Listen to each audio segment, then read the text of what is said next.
Alright, so try to imagine going to the dermatologist and them telling you that you only have 2 conditions, but they don't really know which condition you have. You keep going and going, and they'll tell you one, and then they'll tell you another. And these are skin conditions. Well, that was me for the past 23 years, and those 2 conditions are eczema and psoriasis. Now with both of these, I have stopped going at the age about 18 because I get told you have one, you have the other, well you have both. So today I'm going to show you why it's important to know the difference between them so you can see how if I knew which one it was, I'd get treated differently.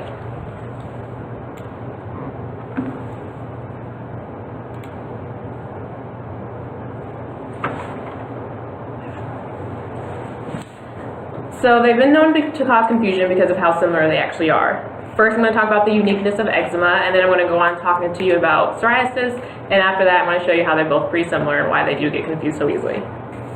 Eczema is the most common one that Americans do know. If you have a skin condition, they're going to assume that you automatically have eczema because that's the most one that they do get mistaken for. According to Miraculous research, 31.6 million Americans do get diagnosed with eczema, and of that 31.6 million, 70% of them are from infancy to childbirth. Now, once you do grow, you can lose the condition, and it can kind of ease off a little bit. And 10% of that is found in children who actually get diagnosed. Now, a lot of children don't get diagnosed with it because parents just assume it's eczema, or doctors even just assume it's eczema. Dermatologists are the one that can tell the difference, and they'll let you know which is which. Now with that, the eczema is a hypersensitivity reaction that is found that causes the skin to overreact because the reaction can cause triggers and other things that can cause a condition to overreact that hypersensitivity. So it's not really found in the immune system, but Dr. Todd Hoover, said eczema isn't actually a skin disease. He says that it is an immune system disease and that it is easy to identify once you do figure out the triggers. Then you can try to do things to avoid it. Some people do go on eczema diets, and that is because they find stuff in food that they don't like, or some things that can cause it to flare up. Now there are 11 different types of eczema. Today we're just going to talk about eczema overall. Here are just a few examples of some types of eczema. Miracle also stated that there is a main difference in appearance that shows why the uniqueness of it.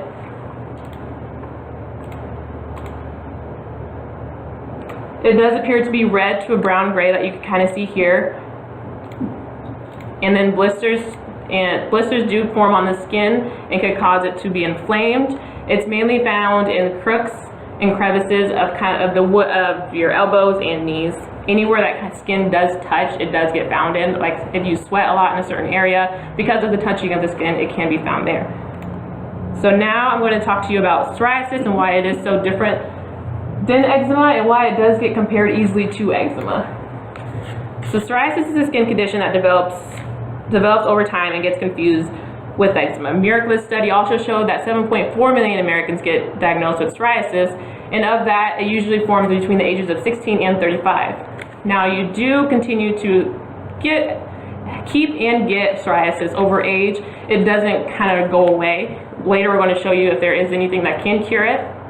And of that 7.4 million, only 1% of children are diagnosed with it. Now with that 1%, like I did say before, dermatologists are the only ones that do actually tell you if you do have it or not. So once again, doctors will probably say they have eczema, but dermatologists are the main ones that do know. Psoriasis, it does cause a mild itching, while eczema is more of a severe itching. And pretty much what psoriasis is an overactive immune system. Your immune system is rapidly producing skin cells, and with these skin cells, your body, it doesn't fast enough make them fall off or flare off, and then you get these red patches that appear on the skin because of the overreactive immune system. And there are mainly 5 different types of psoriasis. The main one is the plaque psoriasis, which is the most common one as well. With plaque psoriasis, it's mostly that one that is confused with eczema a lot. The American Academy of Dermatology kind of showed me the difference that psoriasis has with the characteristics. It does appear thick, red, and kind of scaly. And with that, it mainly is on the elbows, the knees, the face, buttocks, pretty much in the different, more visible areas. And psoriasis does cause joint stiffness, and it does cause swelling as well, and not just in the patches that it is appeared in. Now, with there being so many differences between eczema and psoriasis, there are tons of similarities and why it does get confusing.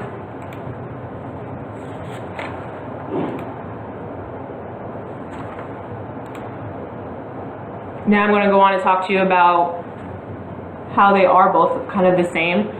The American Academy of Dermatology shows different treatments for both of them. The medication is one thing that is pretty much the same, and with that there's also telling you that hot showers are a huge thing that can cause it to flare up more. Now, hot showers, me even being a study shown, it lessens the discomfort of the psoriasis and eczema, so it's nice, it's burning showers, just feel great. But you do have to be careful with being out of the shower and making sure you are moisturized. And like the next one here, you do have to keep the skin moisturized because it does cause flare-up. So with keeping the skin moisturized and avoiding harsh soaps, it causes it so it doesn't flare up. And with both of those being said, it isn't curable. No matter what, you can't cure it. You could cause flare-ups, you could cause other stuff, and you can have it go away, but it can just come right back depending on the cause of it. Now, two main types of medication are the cortisone and vitamins A and vitamins D. Anything with those are both over the counter, and it can easily make it so you don't flare up at all. You can cause the itching to go away and make everything just a little bit better. Medical news today shows that, once again, the hot showers and other things can worsen or cause these symptoms. Infections or allergies, anything that your doctor told you that you are allergic to, or any allergies that you do have, they can cause both of these things to flare up. Now, with these being flared up, other things that you have to avoid are excess alcohol, smoking, and stress. Those can easily cause them to worsen and to just cause them in general.